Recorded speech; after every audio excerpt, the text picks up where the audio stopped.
யோகிராம் சுரத்குமார், ஜெயகுரு ராயா. யோகியுடன் கொஞ்ச தூரம் பயணித்து கொண்டிருக்கிறோம். பயணத்தில் பகவானுடன் இன்று நாம் பார்க்க இருப்பது தர்மபிரபு. யோகியின் எதிரே சன்னதி தெரு வீட்டில் அமர்ந்திருந்தேன். காலையில் நான் வந்ததிலிருந்தே யோகி சுவாமி ராமதீர்த்தரின் உபதேசங்கள் பற்றி சொல்லிக் கொண்டிருந்தார். என்னை அச்சமயம் சுவாமி ராமதீர்த்தரின் இன் உட்ஸ் ஆஃப் காட் ரியலைசேஷன் என்ற நூலை படிக்கச் சொல்லி இருந்தார். அதில் சிறு சிறு கதைகள் மூலம் சுவாமி ராமதீர்த்தர் அகவாழ்வின் இரகசியத்தையும் சத்தியத்தின் மேன்மையையும் ஆண்டவனின் தரிசனத்தையும் அற்புதமாக எளியவருக்கு புரியும்படி சொல்லியிருப்பார். பார்த்தசாரதி, ராமதீர்த்தரின் சிறுகதைகளில் ஏதேனும் ஒன்றை சொல், நானும் ஒரு கதையை சொல்ல.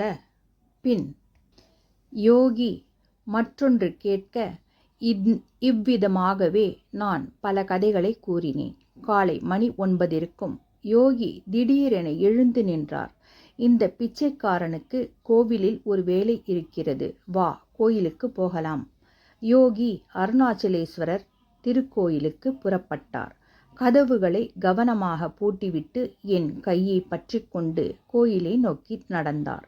கோவிலின் ராஜகோபுரத்தின் கீழே எண்ணற்ற சாதுக்களும் பிச்சைக்காரர்களும் அமர்ந்திருந்தனர். யோகியை கண்டதும் அவர்களில் பலர் நமஸ்கரித்தனர். யோகியும் அவர்களை கைகூப்பி வணங்கினர். பின்பு ஒரு சாதுவின் அருகில் சென்றார். இந்த பிச்சைக்காரன் இங்கே உட்காரலாமா? அந்த சாது சற்றே இடமளித்தார். யோகி அங்கே அமர்ந்து கொண்டார். என்னை அருகே உட்கார வைத்தார்.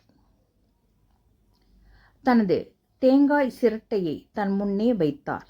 நான் பேந்த விழித்து கொண்டு யோகியின் அருகில் இருந்தேன். எனது அருகில் ஒரு பிச்சைக்காரன் உட்கார்ந்திருந்தார். அருணாச்சலா, அருணாச்சலா, தர்மம் செய்யப்பா. அங்கிருந்த அநேகர் குரல் கொடுத்து கொண்டிருந்தனர். சிலர் மௌனமாக தட்டை தட்டி காண்பித்தனர். யோகி எதுவுமே செய்யாது மௌனமாக கோவில் சுவரில் சாய்ந்து எங்கோ தூரமாக பார்த்து கொண்டிருந்தார். அவரின் பார்வை எங்கோ தூரத்தில் எவரையோ பார்ப்பது போன்று இருந்தது. பக்தர்களின் கூட்டம் வந்த வண்ணம் இருந்தது. அவர்களில் சிலர் சில்லறை காசுகளை அங்கிருந்த பிச்சைக்காரர்களுக்கும் சாதுக்களுக்கும் கொடுத்து கொண்டு சென்றனர். பலர் என்னை வினோதமாக பார்த்தபடி சென்றனர். நான் முதலில் வெகுவாக பயந்தேன்.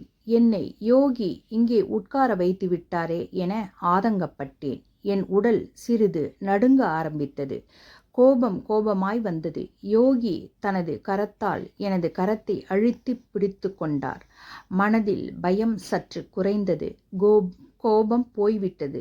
அருணாச்சலா, அண்ணாமலை, தர்மம் போடப்பா. குரல்கள் சத்தமாக கேட்க ஆரம்பித்தன. சற்று நேரத்தில் எனக்கும் சிறிது உற்சாகம் பிறந்தது.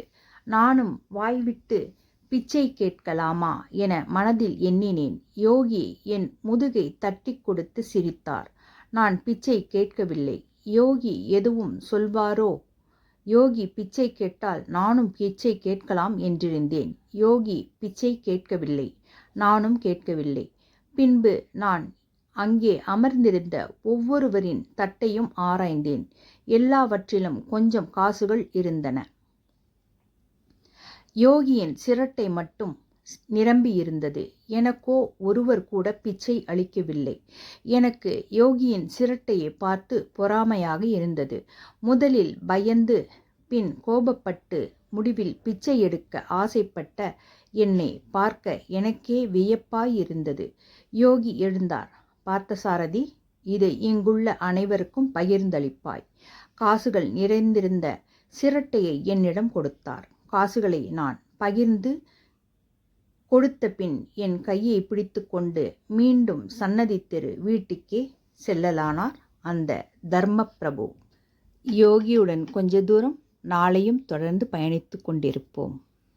யோகிராம் சுரத்குமார், ஜெயகுரு ராயா.